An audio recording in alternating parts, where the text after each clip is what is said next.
The Castles Beneath the Ocean, a journey into the unknown. Welcome to Ancient Relics Keeper, where buried mysteries, unsolved phenomena, and the darkest corners of history slowly unravel through chilling tales and forgotten truths waiting to be uncovered. Deep beneath the ocean's restless waves, where darkness swallows light, ancient secrets lie in wait. Sunken castles, forgotten cities, and cryptic ruins whisper of civilizations lost to time. Are they remnants of mythical lands like Atlantis or natural tricks of the sea? From Japan's mysterious Yonaguni to China's submerged Lion City, these underwater enigmas beckon explorers to unravel their truths. Dive with us into a world of danger, wonder, and hidden histories that defy the past. Yonaguni Monument, the pyramid forgotten by time. The Pacific Ocean stretched endlessly before the small dive boat, its surface a deceptive mirror of calm. Beneath it, depths uncharted by most held secrets older than memory. Kenta Aratake, a seasoned diver with salt-crusted gear and a restless spirit, adjusted his oxygen tank. It was 1986, off the remote shores of Yonaguni Island, Japan's westernmost frontier. Kenta wasn't chasing coral reefs or schools of fish today. A local fisherman's tale of strange rocks beneath the waves had lured him here, to a place where currents churned with a ferocity that could snap a man's spine. The sea was no friend to the careless, and Kenta knew it. Ready? His dive partner, Hannah, called over the boat's engine hum. Her eyes, sharp behind her mask, betrayed a flicker of unease. She'd heard the rumors, two whispers of a sunken city, a relic of a world long gone. Kenta nodded, his jaw tight. The ocean didn't care for their curiosity, but something down there was calling. They plunged into the blue. The descent was a slow surrender to pressure and cold. Sunlight fractured above, fading into a twilight that clung to the edges of their vision. At 20 meters, the seafloor emerged, a jagged expanse of rock and shadow. Kenta's flashlight swept across the terrain, catching glints of movement fish darting into crevices. Then, something stopped him cold. A wall, not a natural ridge, but a sheer, deliberate face of stone, rising like a monolith from the ocean floor. Its edges were too precise, its angles too sharp. He signaled Hannah, his heart pounding against his ribs.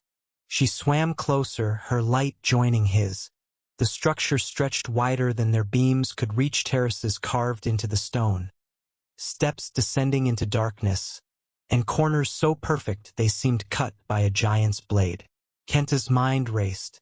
Nature didn't craft like this. Erosion didn't sculpt right angles. This was no random formation. It was architecture. As they explored, the monument revealed more. A broad avenue of flat stone stretched into the gloom, flanked by what looked like pillars. Hannah pointed to a massive block, its surface etched with a shape that chilled Kenta's blood. A face. Not human, not animal, but something otherworldly, its eyes hollow and staring. The current tugged at them, a warning to turn back, but Kenta couldn't tear his gaze away. Who had carved this? When? The weight of the unknown pressed harder than the ocean itself. Back on the boat, dripping and shaken, Kenta and Hannah barely spoke. The fisherman, waiting with a weathered grin, nodded as if he'd known what they'd find. The old ones, he muttered, lighting a cigarette. Kenta wanted to scoff, to cling to logic, but the image of that stone face burned in his mind. He reported the discovery, expecting excitement. Instead, the world met it with skepticism. Scientists descended on Yonaguni in the years that followed, their debates as fierce as the currents guarding the monument. Geologists insisted it was a natural formation, sandstone fractured by tectonic shifts, sculpted by millennia of waves. Archaeologists, wary of rewriting history, dismissed claims of human craftsmanship. Japan's oldest known settlements dated back 5,000 years. A structure like this, if man-made, would be over 10,000 years old, older than Egypt's pyramids, older than Mesopotamia's cities. It would mean a civilization thrived when the world was supposedly populated by scattered hunter-gatherers. The implications were unthinkable. Yet Kenta, who returned to the site obsessively, saw what the academics refused to. The avenue wasn't random. It aligned with precision. The terraces weren't eroded chaos. They descended in measured steps. And that facet symmetry haunted him. He wasn't alone. Divers from across the globe flocked to Yonaguni, drawn by the same questions. Some called it a temple, others a fortress. A few whispered of Atlantis, the mythical island swallowed by the sea. Kenta didn't care for myths, but he couldn't shake the feeling that the monument was watching him, guarding a truth too vast to grasp. One dive, years later, pushed him to the edge. The sea was restless that day, currents swirling like a living thing. Kenta descended alone, his experience outweighing his caution. At 30 meters, he reached a part of the monument he'd never explored, a narrow crevice between two massive stone blocks. His light caught something glinting inside. Against his better judgment, he squeezed through, his tank scraping the rock. The passage opened into a chamber, its walls smooth and unnaturally flat. In the center stood a single stone pillar, etched with symbols he couldn't decipher, spirals, lines, and shapes that seemed to pulse under his beam. The water grew colder, the current stronger. His oxygen gauge beeped a warning. Kenta's instincts screamed to leave, but the symbols held him. They weren't random. They told a story of a people, a cataclysm, a world erased. His light flickered, and for a moment, he swore the pillar moved, its shadow stretching toward him. Panic clawed at his chest. He kicked upward, the crevice seeming tighter than before, as if the monument itself wanted to keep him. He broke the surface, gasping, the boat a distant speck. The sea had nearly claimed him, and he knew it wasn't chance. The monument wasn't just stone. It was alive with secrets, dangerous to those who probed too deep. Kenta never dove there again, but he couldn't escape its pull. He sketched the symbols from memory, showed them to scholars, to linguists. None could read them. Some called him mad. Others quietly began to wonder. The Yonaguni monument remains a battlefield of belief. Marine geologist Masaki Kimura, one of its fiercest defenders, argues it's a man-made megastructure, built when sea levels were lower during the last ice age. He points to tool marks, drainage channels, and a stadium of tiered stone that no natural process could mimic. Skeptics counter with seismic data, claiming Japan's volatile geology could fracture sandstone into such shapes. The truth lies somewhere in the abyss, obscured by time and tide. Divers still brave the monument's depths, though not all return. The currents are merciless, and the structure's maze-like layout disorients even the experienced. In 1997, a diver vanished, his equipment found tangled in a crevice. Locals whispered of a curse, of spirits guarding the site. Kenta, now gray and weathered, doesn't dismiss them. He's felt the monument's weight, its silent warning to let the past sleep. Yet the questions burn brighter than ever. If Yonaguni is man-made, who were its architects? A civilization advanced enough to carve stone cities 10,000 years ago would shatter history's timeline. Were they seafarers, astronomers, priests of a forgotten god? Did they flee a flood, a quake, or something worse?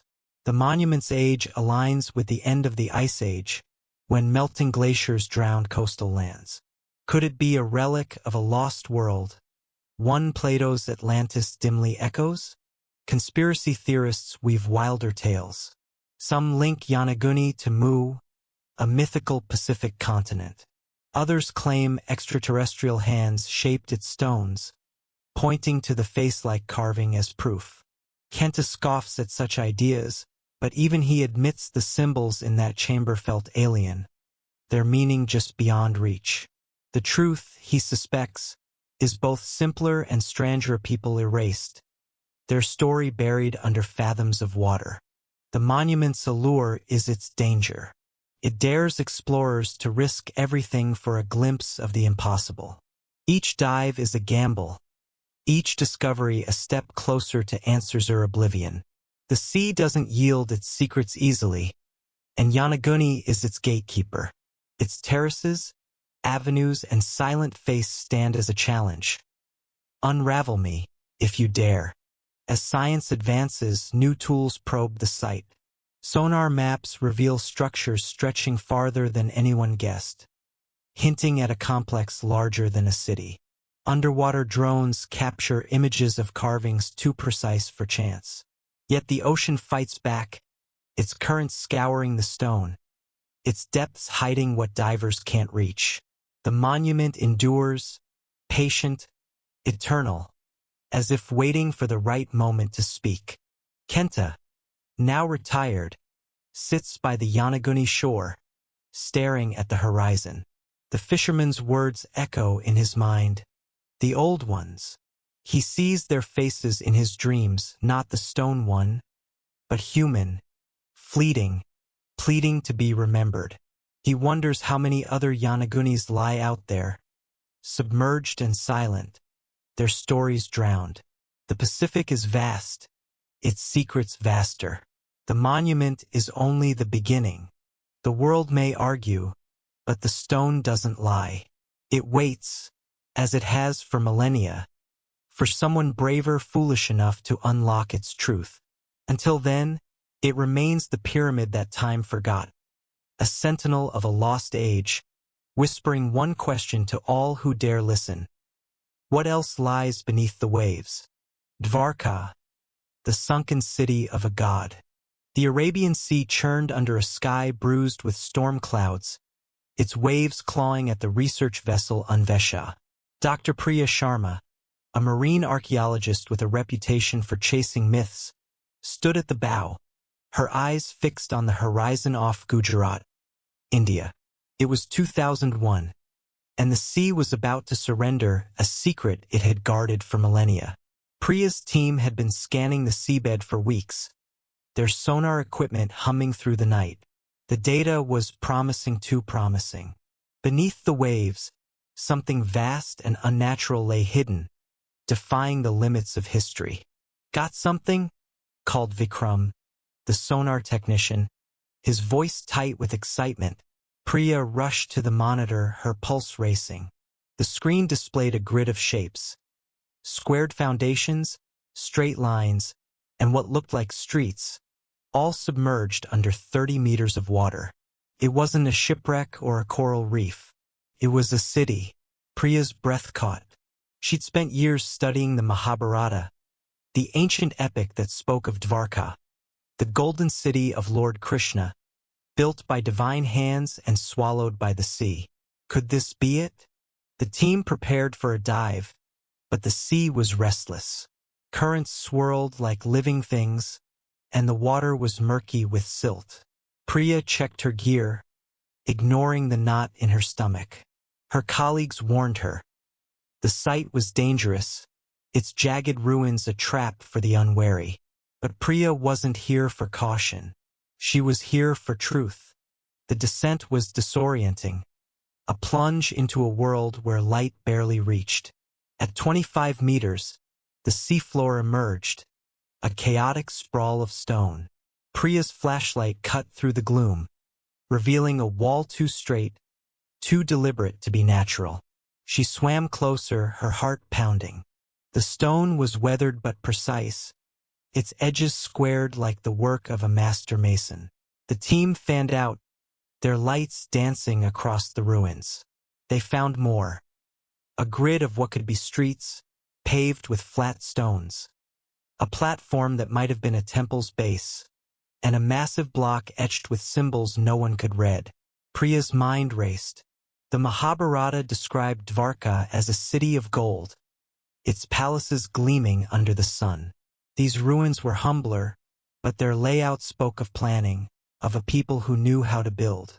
If this was Dwarka, it was older than any city known to history, perhaps 9,000 years old, predating the Stone Age's end. The thought was dizzying. It would mean rewriting everything. Back on the Unvesha, the team was electric with debate. Vikram, ever the skeptic, argued the structures could be natural, shaped by erosion or ancient riverbeds. Rocks can look like walls, he said, tapping the sonar printouts. But Priya shook her head. The precision was uncanny, the symbols too deliberate. She showed the crew a sketch of the carving spirals, lines, and shapes that echoed nothing in India's known history. "This isn't nature," she said. "This is a city." News of the discovery spread, igniting controversy. The Archaeological Survey of India sent experts, but their reports were cautious. Some called the site a geological anomaly, others a later settlement misidentified as Dwarka. Priya bristled at their doubt. The Mahabharata wasn't just a story, it was a map to the past. Krishna's city was said to have sunk after his death, claimed by the sea in a divine act. Science didn't believe in gods, but it couldn't ignore stone. Priya returned to the site, driven by a need she couldn't name. The dives grew riskier, the sea more hostile. One afternoon, a storm loomed, but she insisted on going down. Alone this time, she swam deeper than before, following a narrow channel between two stone walls. The water grew colder, the pressure heavier. Her light caught something, a massive arch, half collapsed, its keystone carved with a figure. It wasn't Krishna, but it felt holy, its eyes staring through the ages. Priya froze, her oxygen gauge beeping. The current surged, slamming her against the arch. Her mask cracked, water seeping in. Panic clawed at her, but she kicked upward, the ruins blurring as she fought for the surface. She broke through, gasping, the Unvesha a distant speck. The sea had spared her, but it felt personal, as if the city itself had pushed her away. Back on board, her team was furious. "You're reckless," Vikram snapped. Priya didn't argue. She'd seen the figure, felt its gaze. Dwarka wasn't just ruins. It was alive with memory, guarding secrets it wasn't ready to share. The controversy deepened. Radiocarbon dating of wood fragments from the site suggested an age of 7,000 to 9,000 years, far older than India's known civilizations. Yet skeptics dismissed the samples as contaminated, arguing the structures were younger or natural. Priya's findings were published, but the academic world resisted. A city this ancient would upend history, suggesting urban life began millennia earlier than thought. It would mean the Mahabharata wasn't myth but memory, its tales rooted in a forgotten truth. Priya's obsession grew. She studied the carvings, comparing them to ancient scripts. Nothing matched, but their strangeness nagged at her. Some resembled symbols from Pacific cultures, hinting at a lost connection. She stumbled across theories of Mu, a mythical continent said to have sunk in the Pacific, its people scattering across Asia. Could Dwarka be a remnant of such a world? The idea was wild, but the ruins were wilder. They didn't fit the world she knew. The dives continued, each one a gamble.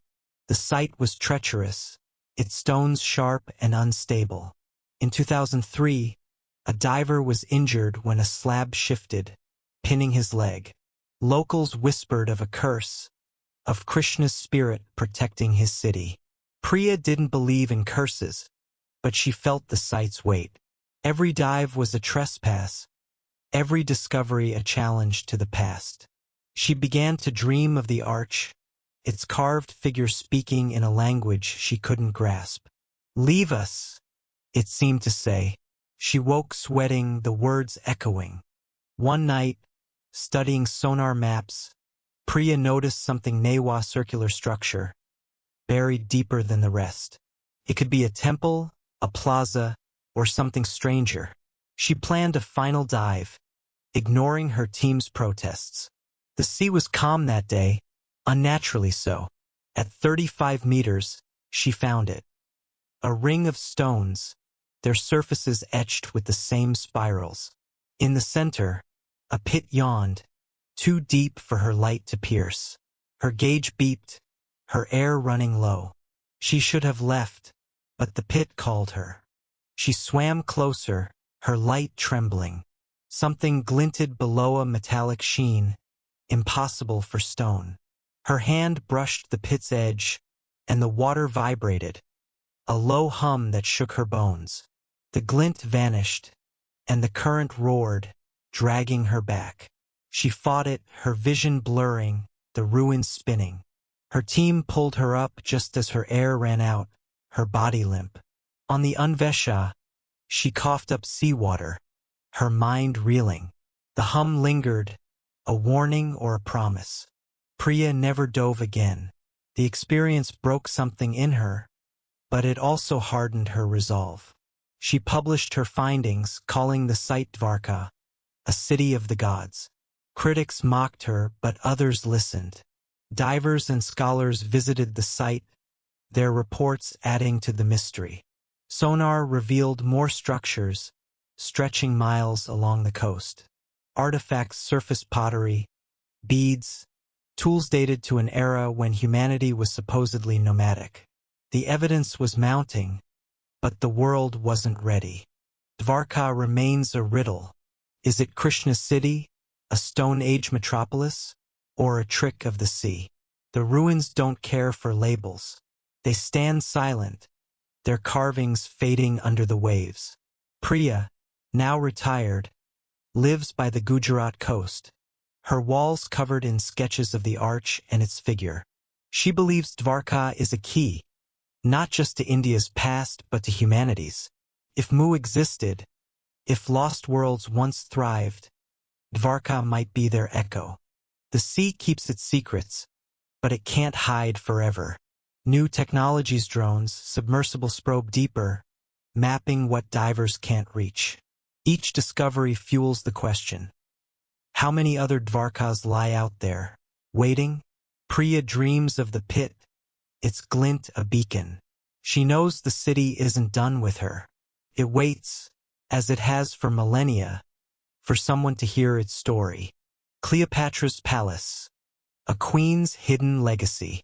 The Mediterranean lapped against the hull of the Nefertiti, a research vessel anchored in Alexandria's harbor, its waters deceptively serene under a blood-orange sunset.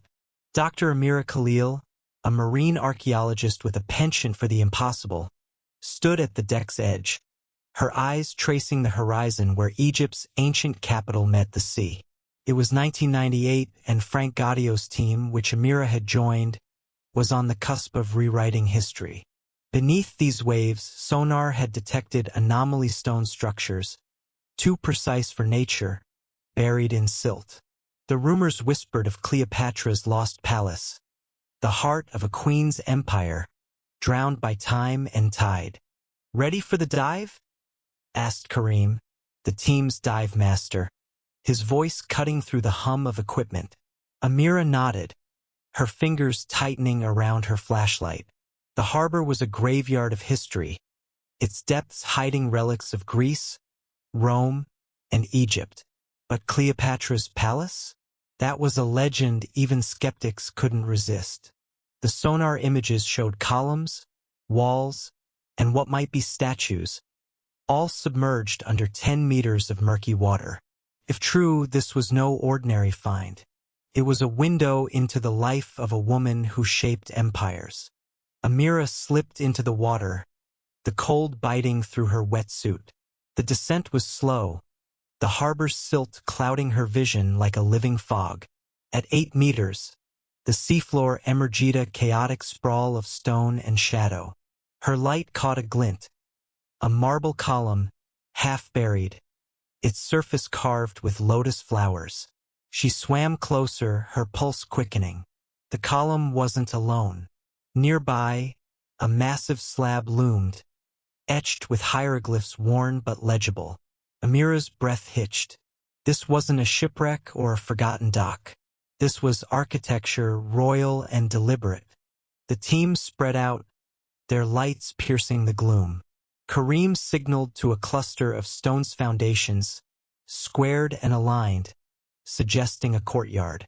Beyond it, a broken statue lay, its face eerily intact. A woman, her eyes serene, crowned with a crescent moon. Isis, the goddess Cleopatra worshipped. Amira's mind raced. The antiquities of Egypt described Cleopatra's palace as a marvel. Its halls adorned with gold and alabaster, its terraces open to the sea. These ruins were humbler, cloaked in coral, but their grandeur lingered. If this was her palace, it was where Cleopatra loved Antony, defied Rome, and met her end. The current shifted, a subtle warning. Alexandria's harbor was treacherous, its seabed littered with jagged relics and unstable silt. Amira knew the risks: collapsing stones, sudden undertows, but the ruins pulled her deeper. She followed a narrow path between two walls, their surfaces pocked with shells but unnaturally smooth. Her light caught something ahead. A sphinx, its lion body intact, its face eroded to a blank stare. She froze, the water growing heavier, as if the sphinx watched her. The current surged, nudging her backward. She steadied herself, but the feeling lingered. The palace didn't welcome intruders. Back on the Nefertiti, the team was abuzz. Gaudio, calm but intense, pored over sketches of the Sphinx and hieroglyphs. "This is Ptolemaic," he said, tracing a carving. "Cleopatra's era." Amira nodded, but her thoughts were elsewhere. The Sphinx's blank face haunted her, its silence louder than the sea. The team catalogued their finds. Granite columns, bronze coins stamped with Cleopatra's profile, and pottery shards dated to the 1st century BCE. Each piece screamed royalty, yet the world hesitated. A palace underwater? It sounded like myth. The discovery sparked debate. Historians argued the site was a port, not a palace, its structures misidentified. Geologists pointed to Alexandria's history of earthquakes. Devastating quakes in the 4th century CE likely sank the city's coast. Others suggested gradual subsidence, the land sinking as the Nile's delta shifted. Amira didn't care for the cause yet. She wanted the why. Why had Cleopatra's home, a symbol of power, vanished beneath the waves? Was it nature's wrath or something more? Amira's dives grew bolder. The harbor was a maze, its ruins layered like a shattered puzzle. One morning, she ventured to a new sector, where sonar hinted at a temple. The water was darker here, the silt thicker. At 12 meters, she found it. A platform flanked by columns, one bearing an inscription to Isis. In the center, a stone altar stood, its surface stained with what looked like ancient offerings. Amira's light trembled. This was no ordinary temple. It was sacred, a place where Cleopatra might have prayed. The current roared, sudden and fierce. Her fin caught on a jagged stone, tearing free with a jolt. Her oxygen gauge beeped low, too low. She should have ascended, but the altar held her. Its stains weren't random. They formed a pattern, faint but deliberate, like a map. Her light flickered, and for a moment, the altar seemed to glow, its edges pulsing with a light not her own. Panic surged. She kicked upward, the columns blurring, the current fighting her every move. Her mask fogged, her chest tight. She broke the surface gasping, the Nefertiti a faint outline through the haze. Kareem hauled her aboard, his face pale. "You were down too long," he snapped. Amira couldn't speak. Her mind locked on the altar's glow. She sketched it later. The pattern burned into her memory. Gaudio studied it, his brow furrowed. "Ritual markings," he said. "But for what?" Amira didn't know. but she felt a warning, a secret the palace guarded fiercely. The world took notice. The media dubbed the site Cleopatra's Pompeii, a treasure trove frozen in time. Artifacts poured in, gold jewelry, marble busts, even a papyrus fragment mentioning the queen. Yet skeptics persisted. Some claimed the ruins were a later settlement, others a natural collapse. Amira ignored them. The hieroglyphs, the coins, the Isis statue, they all pointed to Cleopatra. Radiocarbon dating confirmed the 1st century BCE, aligning with her reign. This was her palace, where she plotted, loved, and died. Amira's obsession deepened. She studied the altar's pattern, comparing it to Egyptian rituals. It resembled nothing known, its lines too precise, almost mathematical. She stumbled across fringe theories' claims of Cleopatra as a high priestess, wielding knowledge beyond her time. The idea was absurd, but the altar's glow nagged at her. Had Cleopatra hidden something here, something worth sinking a palace to protect? The dives grew perilous. The harbor's silt hid danger's sharp stones, collapsing walls. In 1999, a diver was trapped when a column shifted, his leg crushed. The team escaped, but the incident shook them. Locals spoke of a curse, of Cleopatra's spirit guarding her home. Amira scoffed, but the altar's glow haunted her dreams. She saw the queen, her eyes like the sphinx's, whispering words she couldn't catch. "Stay away," they seemed to say. She woke trembling, the sea's hum in her ears. One final dive changed everything. The team had mapped a new area where sonar showed a chamber. Amira insisted on leading, despite Karim's protests. The sea was calm, unnaturally so. At 15 meters, she found it. A sealed stone door, its surface carved with the same pattern as the altar. Her heart raced. This wasn't a temple or a courtyard. It was a vault. She brushed the door, and the water vibrated, a low hum that shook her core. Her light caught a crack, something glinted inside. Metallic, impossible. The hum grew louder, the current surging. Her gauge screamed, her air nearly gone. She reached for the crack, but the door seemed to shift, its carvings writhing. Terror gripped her. She kicked upward, the chamber spinning, the hum chasing her.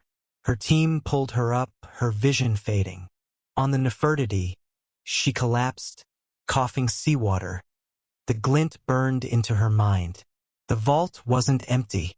It held something, knowledge, power, or worse. Amira never dove again. The experience broke her, but it fueled her resolve.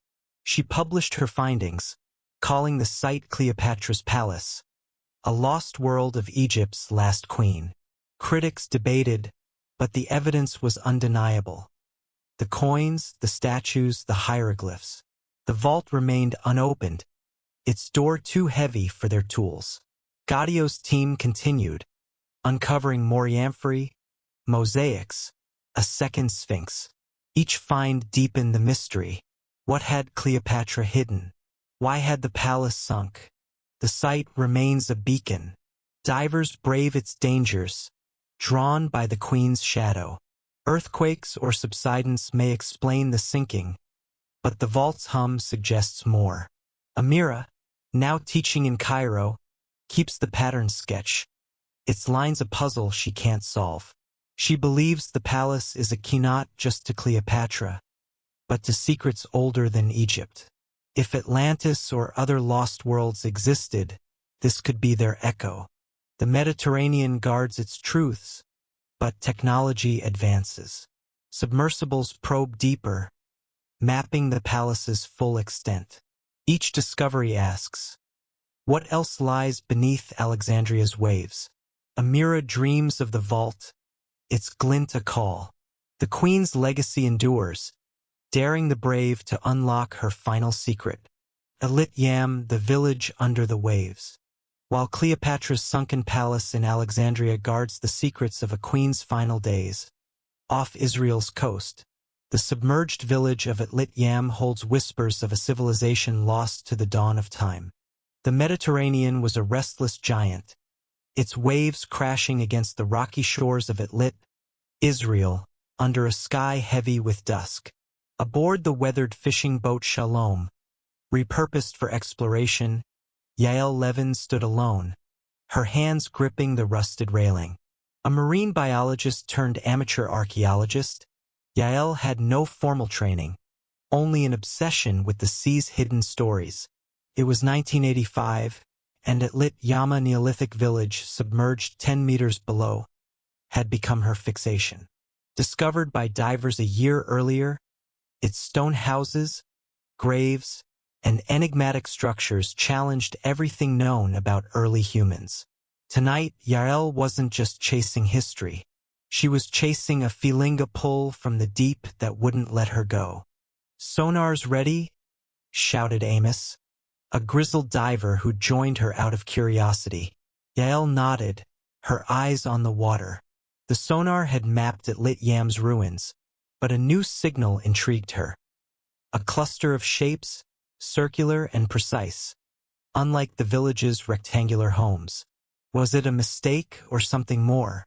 Yael's gut told her it was the latter.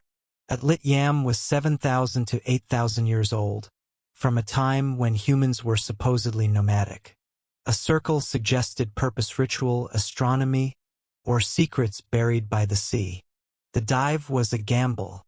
The Mediterranean was moody, its currents unpredictable, and the seabed was a maze of jagged stones. Yael strapped on her gear, her breath uneven. Amos warned her about the risks, collapsing ruins, sudden undertows, but Yael's mind was already underwater. She needed to know, who were these people and why did the sea claim them? Slipping into the water, Yael felt the cold seize her. The descent was a plunge into darkness, the surface's glow fading fast. At 9 meters, the seafloor appeared, a ghostly landscape of stone and silt. Her flashlight caught a low wall, its blocks fitted tightly, as if built yesterday. Nearby, a sunken hearth lay, its stones blackened by ancient fires. Atlit Yam wasn't a myth. It was real, a village frozen in the Neolithic, its people long gone. Yael's heart thudded. This was no ordinary place. It was a time capsule, defying the sea's embrace. Amos pointed to the circular structure, a ring of megaliths rising from the sand. Yael swam closer, her light trembling. The stones were massive, some standing, others fallen, their surfaces scarred but deliberate. In the center, a carved basin gaped, its edges smoothed by hands long dead. Yael's breath caught. This wasn't a house or a grave. It was secrete, a circle for the stars, perhaps, or the gods. The Archaeological Digest described similar structures on land, aligned with solstices but underwater. It was impossible, yet here it was. The current shifted, tugging at her fins. Yael steadied herself, her light sweeping the circle. She spotted a slab, half buried, its surface etched with symbol spirals, lines, a crescent moon. Not scratches, but a language alien and precise. Her pulse raced. These weren't random. They told a story, one the sea had silenced. She reached for the slab, but the water grew heavy, the current stronger. Her oxygen gauge beeped a warning. She ignored it, her fingers brushing the stone. The symbols seemed to pulse, a faint glow under her light. The sea hummed, a low vibration that rattled her bones. Panic surged. Yael kicked backward, the megaliths looming like sentinels. Her light flickered, and for a moment, the basin seemed to move, its shadows twisting. She swam upward, the current fighting her, the hum chasing her. Breaking the surface, she gasped, the Shalom a faint outline in the dusk. Amos pulled her aboard, his face tight. "You stayed too long," he growled. Yael couldn't speak, her mind locked on the slab's glow. Elit Yam wasn't just a village. It was alive, guarding something ancient and forbidden. Back on the boat, Yael sketched the symbols, her hands shaking. Amos watched, skeptical. Erosion, he muttered. But Yael shook her head. The circle was too perfect, the symbols too deliberate. She'd read about Elit Yam's discoveries. Stone houses, a well with filtered water, graves with offerings. This was no primitive settlement. These people were builders, thinkers, maybe stargazers. The circle could be an observatory, tracking the sun's path 8,000 years ago. But the symbols? They were something else, a code, a warning, a prayer. Word of Yael's dive spread, drawing attention. The Israel Antiquities Authority sent experts, but their reports were guarded. Some called the circle a natural formation, others a later structure swept underwater. Yael scoffed. Carbon dating pegged the site at 7,0008,000 years old, predating most villages. The well, with its stone-lined walls, hinted at advanced technology. The graves held beads and shells, signs of ritual. Elit Yam was a marvel, drowned by a catastrophe no one could explain. Yael's obsession deepened. She studied the symbols, comparing them to ancient scripts. Nothing matched, but their strangeness gnawed at her. They resembled carvings from distant cultures, Mesopotamia, the Pacific, hinting at connections no historian dared propose. She stumbled across tales of lost continents, like Atlantis or Mu, their people scattered by floods.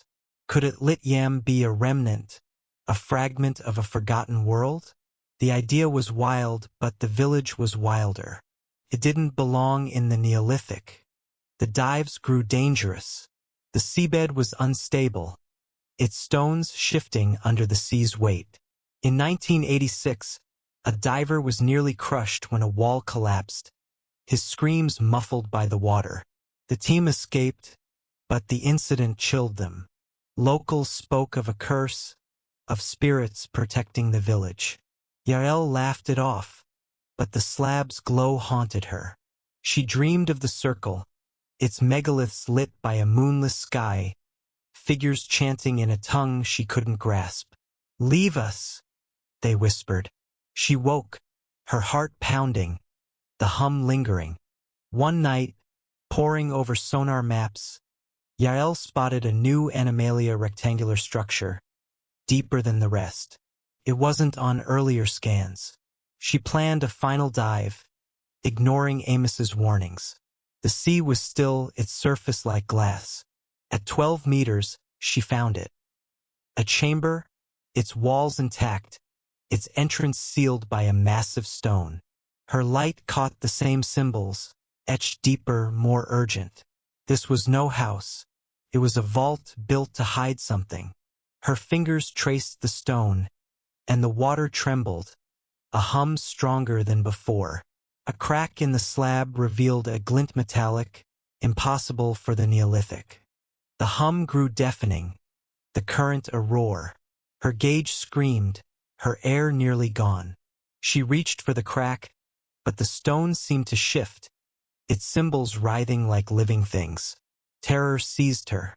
She swam upward, the chamber blurring, the hum a pulse in her chest. Her team hauled her up, her vision fading.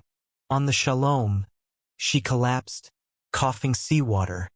The glint burned into her soul. The vault held something, knowledge, power, or a truth too vast to face. Yael never dove again. She shared her findings, calling it Elit Yam a Neolithic enigma, a village of visionaries. Scholars debated, but the evidence was clear. The well, the graves, the circle. The vault remained sealed, its stone immovable. Divers returned, finding more flint tools, fish bones, a second well. Each discovery deepened the mystery. Who were Elit Yam's people? Why did the sea take them? The site remains a puzzle. Geologists point to a sea level rise, triggered by melting glaciers around 6,000 BCE, drowning coastal lands. Others suggest quakes, common in the region. Yarel cared less about the how than the who. Why build so near the shore? Why the circle, the vault, the symbols? The Mediterranean Archaeology Review proposed that Lit Yam was a trade hub, its people seafarers. But the symbols suggested Maurya cosmology, a faith, a secret lost to the deep. At Lit Yam endures, its stones silent under the waves.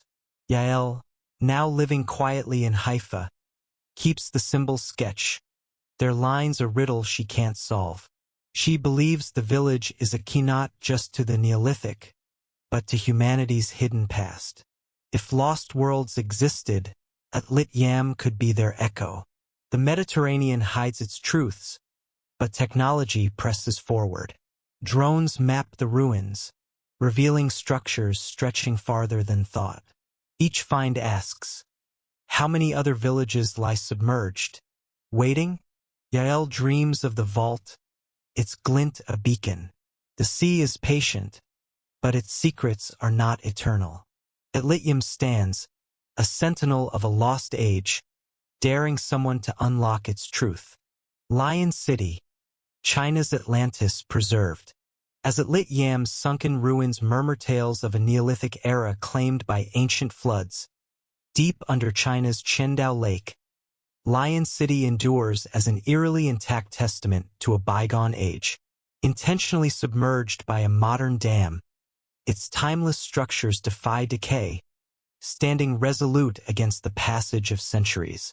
The mist hung low over Qingdao Lake, its glassy surface reflecting the jagged peaks of Zhejiang's hills like a shattered mirror. On a sleek dive boat, Xuanlong, Chun Wei balanced on the edge, his dive mask fogged with anticipation.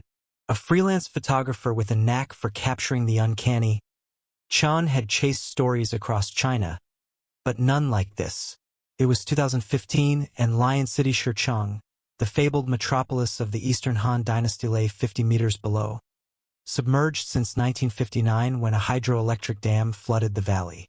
Unlike other sunken ruins, this wasn't lost to nature's wrath. It was a sacrifice, drowned by human hands, yet preserved in eerie perfection. "Camera ready?" asked Lin, his dive partner, her voice muffled by the hum of the boat's engine. Chun nodded, adjusting his waterproof lens. Lion City wasn't just a ruin. It was a legend. Built around 200 CE, its arches, temples, and carvings rivaled the grandeur of imperial capitals. When the dam was built, the city was abandoned, its 300,000 residents relocated. Divers rediscovered it in 2001, reporting structures untouched by time-stone lions, tiled roofs, and walls that gleamed through the lake's depths. Chun wasn't here for history alone. He wanted the city's soul. The lake was a paradox. Serene above, treacherous below. Its depth hid strong currents and sudden drops, and the water was cold enough to numb the bones. Chun checked his oxygen tank, his stomach tight. Lin warned him about the risks: disorientation, equipment failure, but Chen's mind was already submerged. Why did Lion City survive so well? What secrets did its silence hold? He dove in, the water swallowing him like a living thing. The descent was a slow spiral into darkness, the lake's green tint fading to inky black. At 40 meters, the city emerged, a ghostly skyline of stone spires and curved roofs. Chen's flashlight caught a stone lion, its eyes fierce, guarding a gate that led nowhere. The water was still, unnaturally so, as if the city commanded it. Chen's heart raced. This wasn't a ruin. It was a kingdom, frozen in time, its beauty untouched by the decades. Lin signaled to a wide street, its paving stones intact, flanked by walls carved with dragons and phoenixes. Chun swam closer, his camera clicking. The carvings were pristine, their details sharp, impossible for a city submerged for half a century. He spotted a temple, its pillars upright, its altar draped in algae but whole. The China Archaeological Review described Lion City as a marvel, its architecture blending Han elegance with local craftsmanship. Yet no one explained its preservation. The lake's low oxygen slowed decay, but this was uncanny, as if the city refused to die. The current stirred, a faint tug at Chen's fins. He ignored it, drawn to a towering arch at the street's end. Its keystone bore a symbolic circle bisected by a line, unfamiliar yet deliberate. Chen's lens focused, but the water grew colder, the current stronger. His light caught the arch's base, where a stone tablet lay, half buried. Its surface was etched with more symbols, not Chinese characters but something older, stranger. His pulse quickened. These weren't decorative. They were a message, one the lake had kept hidden. Lin tapped his shoulder, pointing to her gauge. Their air was low. Chun nodded but lingered, his camera trained on the tablet. The symbols seemed to shift under his light, their lines pulsing faintly. The water hummed a low, bone-deep vibration that made his teeth ache. His flashlight flickered, and for a moment, the arch seemed to lean toward him, its shadow stretching like a hand. Panic surged. He kicked upward, the city blurring, the hum chasing him. Lin grabbed his arm, pulling him toward the surface. He broke through gasping, the Xuanlong a faint shape in the mist. Lin yanked off her mask, furious. "You almost got us killed." Chun couldn't speak. His mind locked on the tablet's glow.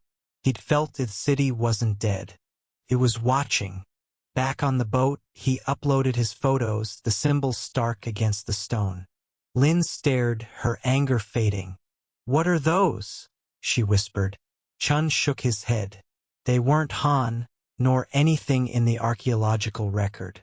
They were alien, a code from a time before. News of Chen's photos spread, igniting debate. The Zhejiang Institute of Archaeology sent divers, but their reports were cautious. Some called the symbols erosion marks, others later additions. Chen scoffed. The tablet was as old as the city, its carvings too precise for chance. He shared his images online, sparking frenzy. Blogs compared Lion City to Atlantis, a sunken utopia preserved by fate. Others whispered of curses, of spirits guarding the lake. Chun didn't believe in ghosts, but the hum lingered in his dreams. He returned to Chendao, driven by the tablet's mystery. The dives grew riskier, the lake's depths disorienting. At 50 meters, visibility was near zero, and the currents were relentless. One dive, Chun ventured deeper, following sonar hints of a new structure. The water was black, his light a feeble pinprick. At 55 meters, he found it. A pavilion, its roof intact, its walls carved with the same symbols. In the center, a stone plinth stood, its surface smooth except for a single deep groove. Chen's camera flashed, but the water vibrated, the hum louder now. His gauge screamed air critical. He reached for the plinth, and the groove glowed, a faint blue light that wasn't his. The current roared, slamming him against the pavilion. His mask cracked, water seeping in. Terror gripped him. He swam upward, the plinth's glow searing his vision, the hum a pulse in his chest. Lin's voice crackled through his calm, frantic. "Chun, ascend." He fought the current, the pavilion fading, his lungs burning. His team hauled him up, his body limp. On the Xuanlong, he coughed up lake water. The glow etched into his mind. The pavilion wasn't a temple. It was a vault, hiding something the city didn't want found. Chen's photos went viral, but the pavilion eluded later dives. The lake seemed to shift, its depths concealing what divers sought. Experts analyzed the symbols, finding no match in Han records. Some linked them to pre-dynastic cultures, others to myths of lost civilizations. Chun stumbled across Tales of Mu, a Pacific continent said to have sunk, its knowledge scattered. Could Lion City hold a fragment of that legacy? The idea was mad, but the symbols were madder. They didn't belong in 200 CE. The lake grew hostile.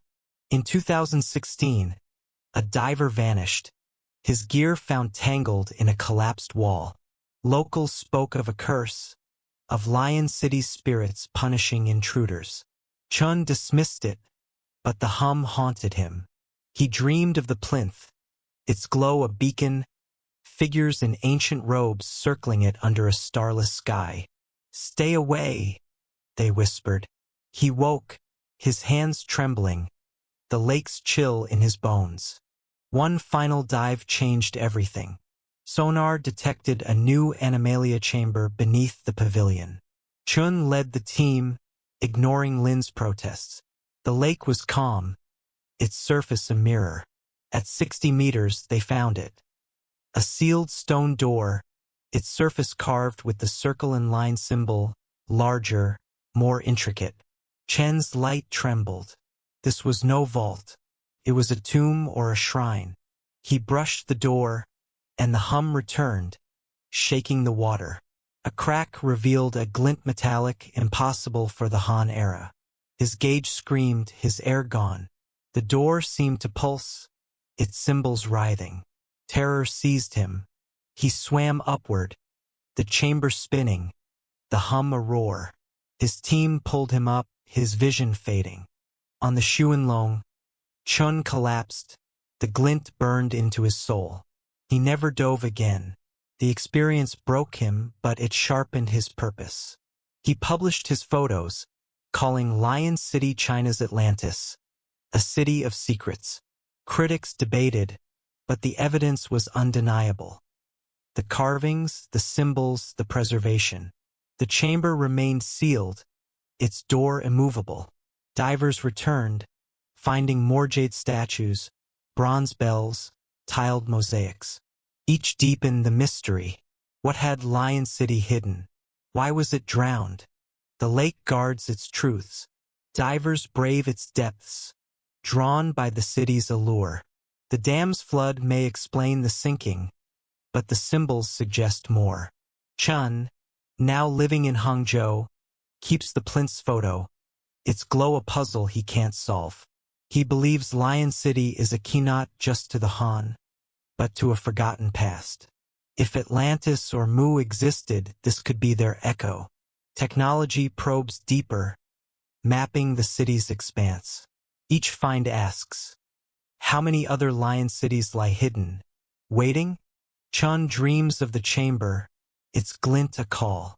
The lake is eternal, but its secrets are not. Lion City stands, a sentinel of a lost age, daring someone to unlock its truth. The ocean's depths guard their mysteries fiercely, concealing castles and cities that challenge all we know. From Dwarka's divine ruins to Cleopatra's drowned palace, each site hints at worlds erased by time. Explorers risk everything to uncover their secrets, yet countless enigmas remain. As technology pierces the abyss, new discoveries loom on the horizon. The sea, vast and unyielding, dares us to keep searching. How many more lost realms lie buried in its silent embrace? If unexplained stories give you chills, don't forget to follow Ancient Relics Keeper, where time and mystery intertwine, and every ending is just the beginning of another unanswered question.